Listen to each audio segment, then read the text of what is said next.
Good morning, brethren. Peace be with you. Our text is Romans chapter 1.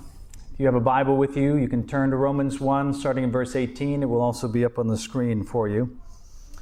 It's Romans 1, 18 through 23. For the wrath of God is revealed from heaven against all ungodliness and unrighteousness of men, who by their unrighteousness suppress the truth. For what can be known about God is plain to them, because God has shown it to them. For his invisible attributes, namely his eternal power and divine nature, have been clearly perceived ever since the creation of the world in the things that have been made. So they are without excuse. For although they knew God, they did not honor him as God or give thanks to him, but they became futile in their thinking, and their foolish hearts were darkened. Claiming to be wise, they became fools, and exchanged the glory of the immortal God for images resembling mortal man and birds and animals and creeping things. William James is considered by many to be among the most insightful and influential of American intellectuals. Not only is he touted as the second of the three great pragmatists, sort of the middle link between Charles Sanders Peirce and John Dewey, but he's also regularly regarded as the founder of the current self-esteem movement. In his 1890 treatise, The Principles of Psychology, James sets out a mathematical formula for determining self-esteem. As I said, he was a pragmatist. And he called this formula an individual's success to pretensions ratio. This morning, I want to take some time to unpack this idea, not only because I find it rather ingenious, but also because of its profound influence upon our social imaginary, which is to say, the explanatory story that our culture tells about itself. In particular, James' formulation provides what we might call the conceptual framework within which our society suppresses the truth in unrighteousness. All cultures, of course, suppress God's majesty. They all choose idolatry over adoration. But each culture conceives of that suppression differently. If you think about it, as an example, you might think about the Middle Ages. In the Middle Ages, their suppression of the truth was not tied to the notion of self-esteem, as it is today. In fact, our very notion of self-esteem would have been very foreign to someone in the Middle Ages.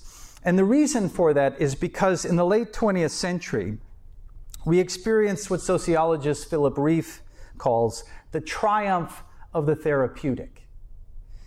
A radical turn inward, a dramatic turn, in other words, to the subjective that took place, which is very different than anything that has come before it. In other words, we are living in very unusual times from a sociological point of view.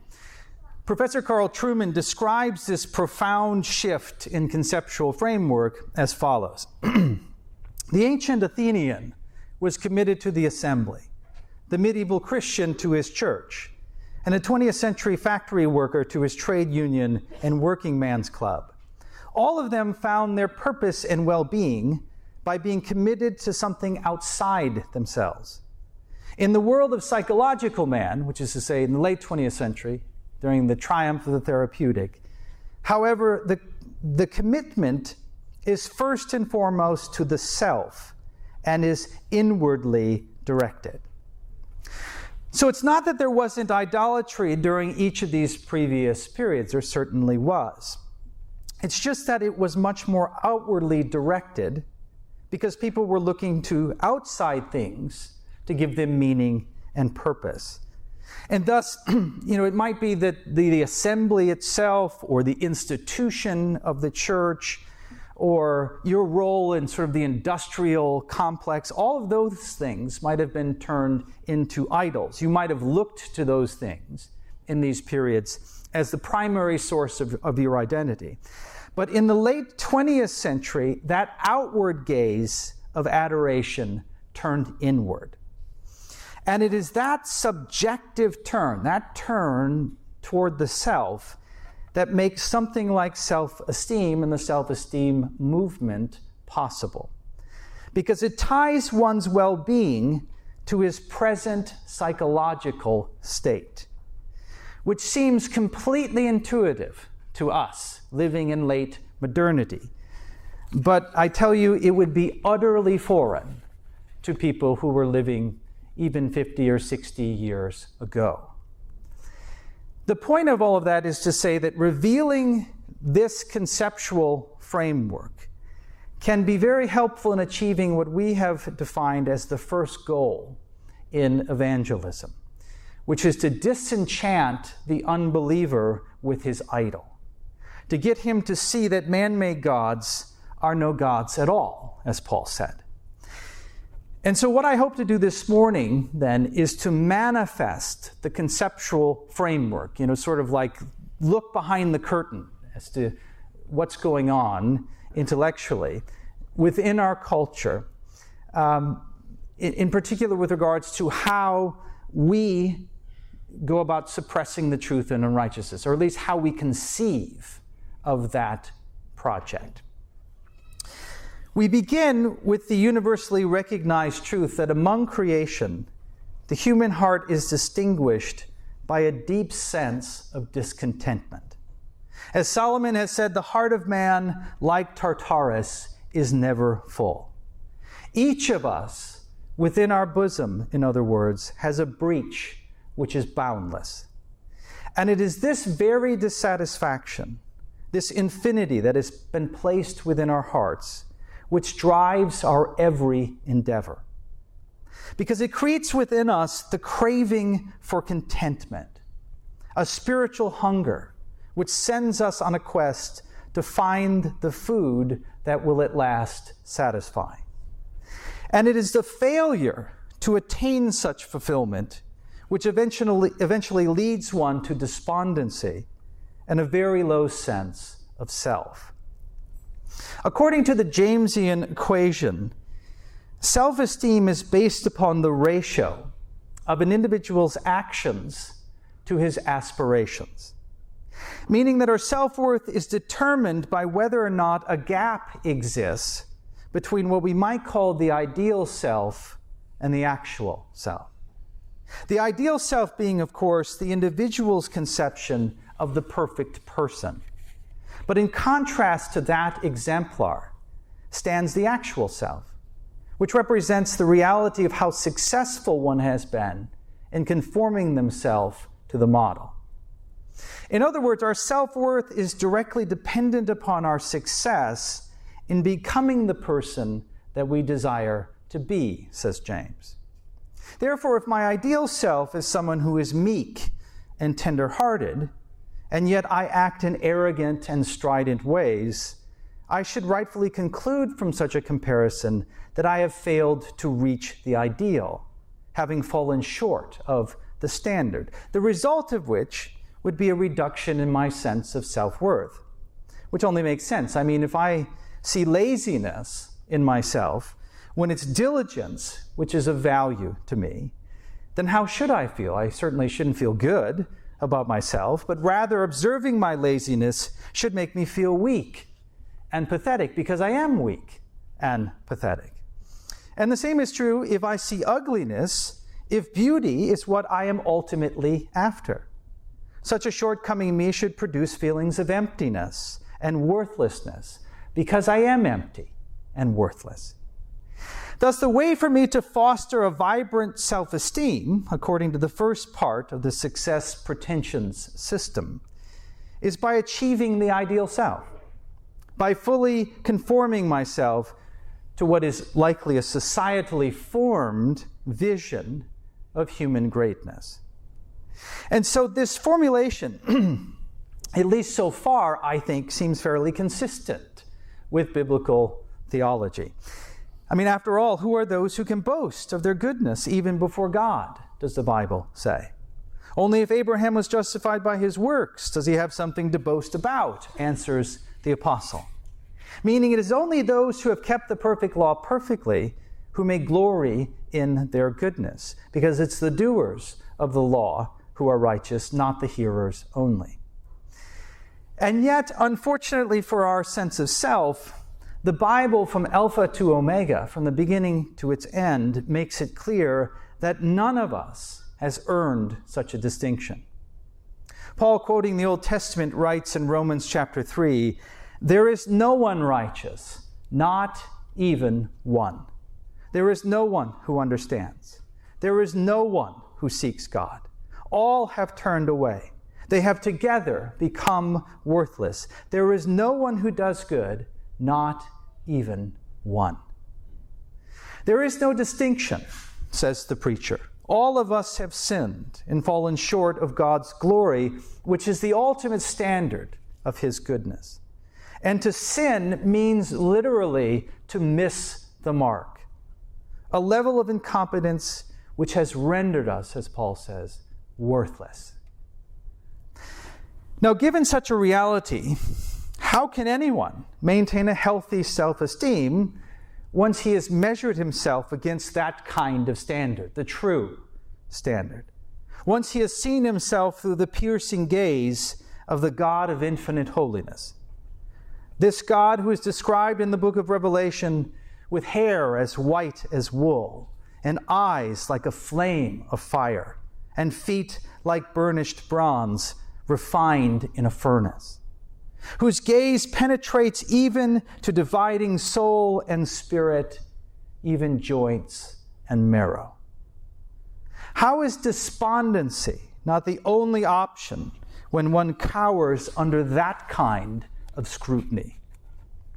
Well, one common and very pragmatic way out of such hopelessness, and one which is advocated by James himself, is to simply lower the standard. In fact, James wrote this very optimistically. He said, "To give up pretensions is as blessed a relief as to get them gratified. And where disappointment is incessant and the struggle unending, this is what men will do always." If man is unable to achieve the ideal self, then he should, James says, be encouraged to lower his expectations, to degrade his values, to content himself with less. This, of course, is the part of James' theory which is utterly heterodox, as it represents, I think, Paul's idea here of repressing, or what that word literally means, is the holding down of truth in unrighteousness. And yet it's the approach that many practicing psychologists and licensed counselors, even those who would declare themselves to be Christians, it's the approach they take in dealing with the self-worth crisis that our culture is currently facing. Providing their patients with a more realistic, which is an interesting word in this context, but a more realistic ideal, which is a very unhelpful oxymoron, because what it really is, it's really moronic is what it is, but what it really is just the abandonment of the ideal altogether. And it's just giving someone something that they can actually attain.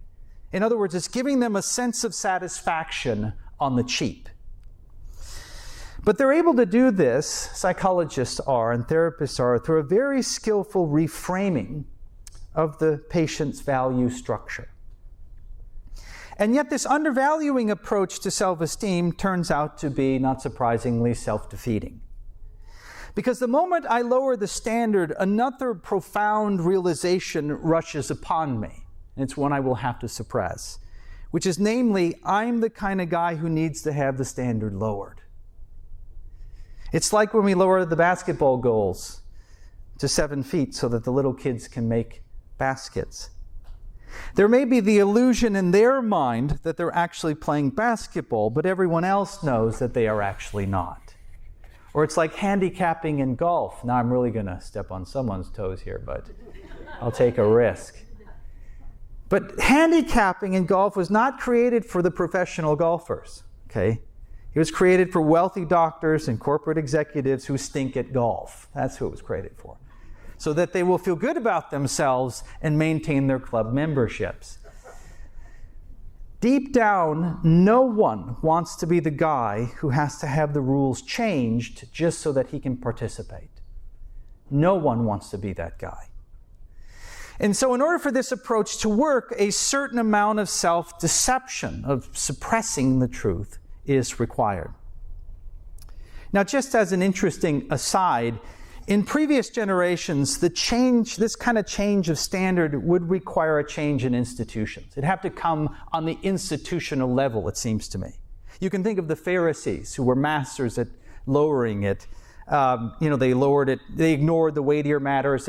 How they lowered it was majoring in the minors, right? Tithing, dill and cumin and the rest of it. But at that time, if one person decided on their own, which they never would have even conceived of, because again, it was outside forces and institutions that gave you your role and sense of identity. If someone tried individually to lower the standard, they would have been an outcast. But in late modernity, this is that great shift. It's now the individual who is said to have the power to be able to lower the standard himself. And a lot of this comes from the influence of Immanuel Kant, which we might come back to at some point. But I think, as I've argued in the past, I think that's actually an illusion. I don't think that we have that kind of agency to actually lower the standard or change the standard in our mind. In other words, I think most of us choose to become the selves that our cultures tell us to be. And in fact, I think that the impotency, right, we're being told we can do it, but we are unable to do it, that impotency even magnifies, it compounds the kind of self-loathing and lack of self-esteem that we see so many people experiencing today. Now, psychologist Jordan Peterson, who is almost as intriguing and provocative as James himself, has offered what appears to be a rebranded version of this devaluing approach. And it has become, not surprisingly, very influential. Peterson argues that comparing yourself to others is illogical because no one has had the exact same lived experience that you have had, with the same obstacles and the same setbacks, etc. And so it's an unfair comparison, which, by the way, is a very postmodern thing to argue, appealing to someone's situatedness. And, Peterson being someone who gives postmodernism a hard time. But anyway, what Peterson says is that what you should do is compare yourself to whom you were yesterday or a week ago. That way, any amount of improvement will be accompanied by a feeling of satisfaction and joy. So instead of comparing oneself to the real standard, what people often do is compare themselves to others, which is a lowering of the standard. And Peterson seems to be saying that rather than comparing yourself to others, you should compare yourself to yourself from the past, which would be a further lowering of the standard. Now, on the face of it, for many people, that reframing sounds like a very effectual solution, and perhaps it is. I mean, Peterson's views are complex, and it's easy to misrepresent them. But it might also be, as I said, just a rationalized version of James's approach. Because first of all, notice that there is still a higher standard that's lurking in the background of this view. Because without it, the goal of improvement becomes incoherent.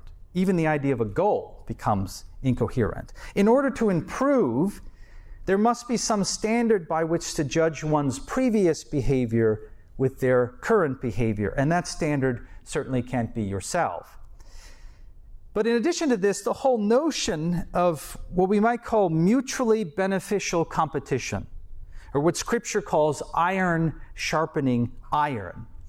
In this system, if it's worked out consistently, that kind of idea of competition virtually disappears in this model, which I'm confident Peterson wouldn't commend, but unfortunately others have.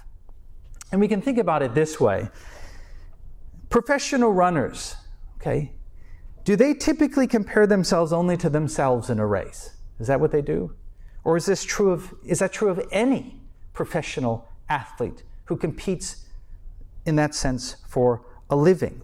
Which is to say, is what competition is ultimately about is competing against oneself, which is a very Zen thing to say, but is it really true?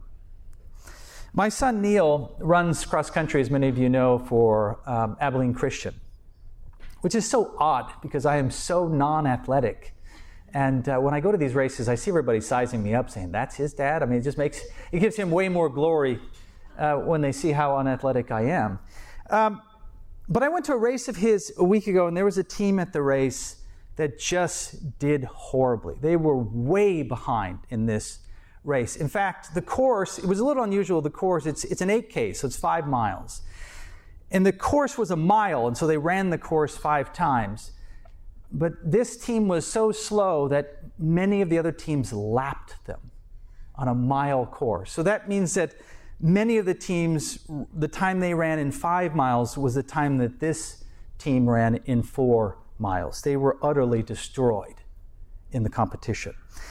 And I just so happened to be standing next to the parents of one of the runners who I think came in last or very near the end. And, you know, it's just inevitable what you hear. The father saying to his son, "Listen, all that matters is that you did your best. That's all that matters." And when we hear that advice, it sounds right to us, right? It seems a perfectly appropriate thing to say, given the situation. In other words, it's a trope in our social narrative, and thus we never even examine it. It just, it seems intuitive. Yeah, that's a great thing to say. But when you take a moment to start considering it, it falls apart.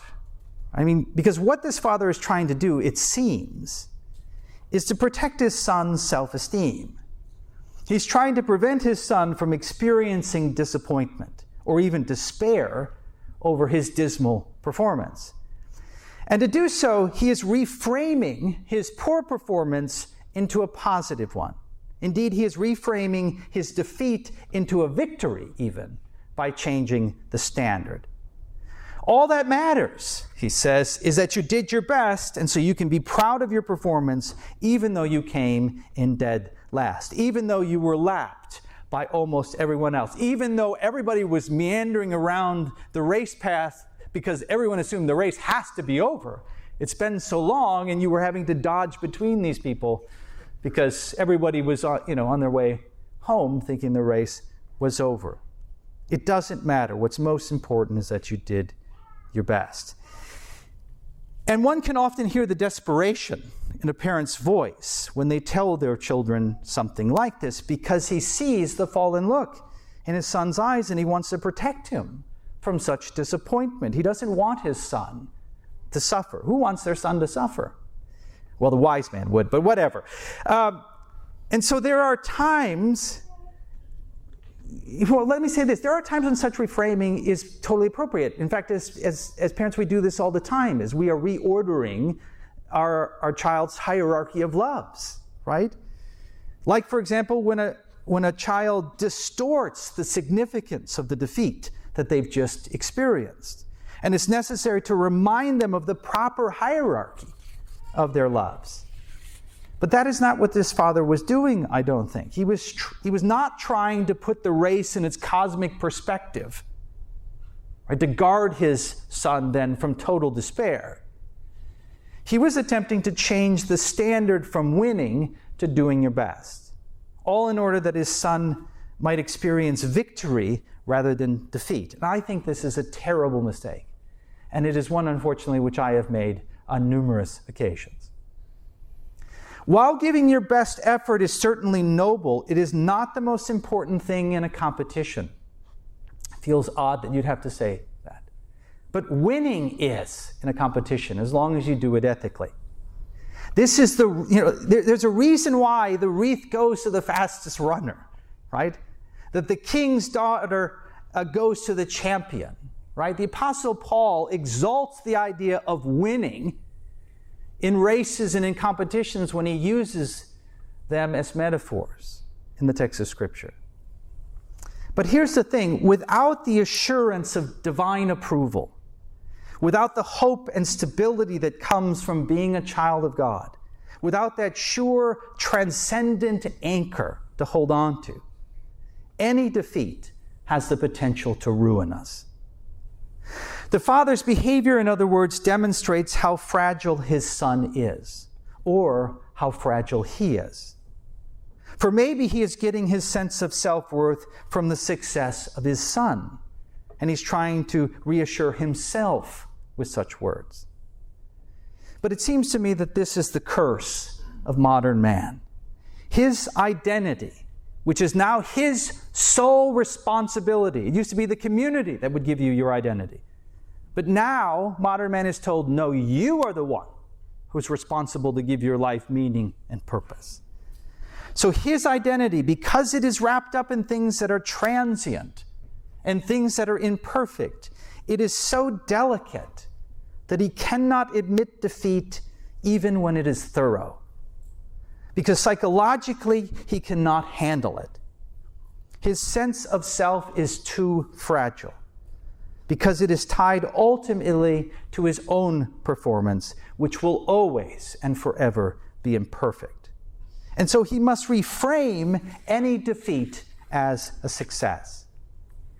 Instead, what the father should have done is he should have encouraged his son to embrace the defeat so that he might learn from it and then go on to future victory. Or even to embrace it as a reminder of his finiteness, that his efforts are not just insufficient in running, but they are insufficient in righteousness as well.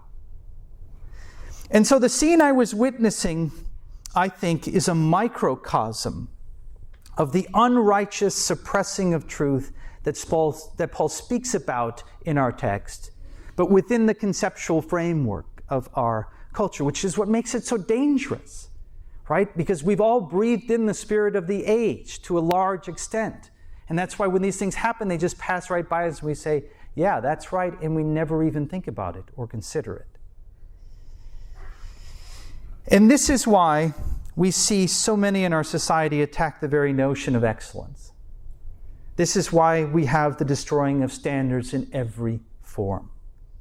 Because standards invite comparisons, exemplars that we don't measure up to, and it ruins us. And if you think Christians are immune to such fragility, think again. Pay attention to what you say to your children when they fail, or what you say to yourself when you fail. Pay attention to your emotions in that moment. What emotions are you experiencing? Are you experiencing despair? Does it look very dark? Are you fearful for your child's psychological well-being in those moments? Are you eager to reframe the loss as a victory? Are you preparing, in other words, the path for the child rather than the child for the path? A third problem with this approach to maintaining vibrant self-esteem, the lowering of the standard approach, is that once you allow the standard to be lowered even a little, then it makes it very difficult to argue against anyone who wants to lower it even more. I mean, why not? If you can lower it a little, why can't I lower it a lot? What prevents someone from lowering it right down to the point of the actual self? I love this cartoon from Calvin and Hobbes. In it, Hobbes says to Calvin, so the secret to good self-esteem is to lower your expectations to the point where they're already met? To which Calvin responds, right, we should take pride in our mediocrity, as he's building the snowman. And then Hobbes says, remind me to invest overseas. And then Calvin says, I think this snowman is good enough, don't you? And it doesn't have a head on it, right? That encapsulates the entire message in that. That was drawn in 1993, right? In fact, if you go back to that time, there was within Christian publication, and when it comes to preaching and lessons, there was like a boom in the industry concerning this notion of self-esteem, right? And the self-esteem crisis. And books were written and sermons were preached, and everybody got really excited, and in conferences and all of those things. And then, as often happens in evangelicalism, the fad comes to an end and we move on to something completely different. And so we're decades later and things have gotten 1,000 times worse. And all of that energy was spent, and it doesn't seem to have made much of a difference. Now, Jordan Peterson wouldn't condone, of course, this idea of lowering it all the way to the point of the actual self, but unfortunately many of his colleagues do. For them, if someone has low self-esteem, the way to effectively overcome it is to convince them that they actually are a good person, even if they aren't. So here it's not just doing your best being the standard, but who you are at this moment being the standard. And so the goal is to convince the person that their real problem is just a failure to see how wonderful they are. This is sort of the Stuart Smalley approach to suppressing the truth and unrighteousness. You remember Stuart Smalley from Saturday Night Live? All the young people have no idea what I'm talking about. You can YouTube it later or don't. But he was a character who was trying to foster a healthy self-esteem through daily personal affirmations. Right? He would look into the mirror and he'd say, I'm good enough, I'm smart enough, and doggone it, people like me. This is the gospel. Also, we could say the gospel according to Disney. Or what Luke Eplin has called the magic feather syndrome. In many Disney films, the protagonist's primary shortcoming, like Dumbo's giant ears, eventually turns into their greatest strength. But first, the characters must relinquish the crutch of the magic feather, or more generally, surmount their biggest fears by believing that their greatness comes from within. That's the transformative moment, the moment of conversion. So according to magic feather sanctification, man's principal problem, the primary obstacle which prevents him from fulfilling his true purpose, is not a misplaced trust in his own moral ability. It's not a failure to acknowledge his spiritual bankruptcy, which would then drive him to seek divine debt relief, but rather the antithesis, that one's destiny can only be gained by affirming and acting upon one's intrinsic greatness. This is lowering the standard to the actual self, where the only change necessary is for you to stop denying your intrinsic worth. Or as the recent Under Armour campaign puts it, the only limits are the ones you put on yourself. That's the gospel according to Disney, and it is incongruous with the Christian gospel. Now, I read an interesting article. Ethan Richardson wrote an article in which he pointed out that a fascinating counterpoint to all of that contemporary sort of children's entertainment, and thus perhaps the best example of how much things have changed with the arrival of psychological man, is found in Charles Schulz's comic strip Peanuts. So now we're talking about the 60s into the 70s, right? In his work, Schulz ridiculed the notion that the key to an individual's success was confidence in his own abilities. It was the reoccurring theme of his work. For example, every year Charlie Brown convinces himself that he's finally going to kick Lucy's football, and each time, what does she do? She snatches it away at the last second.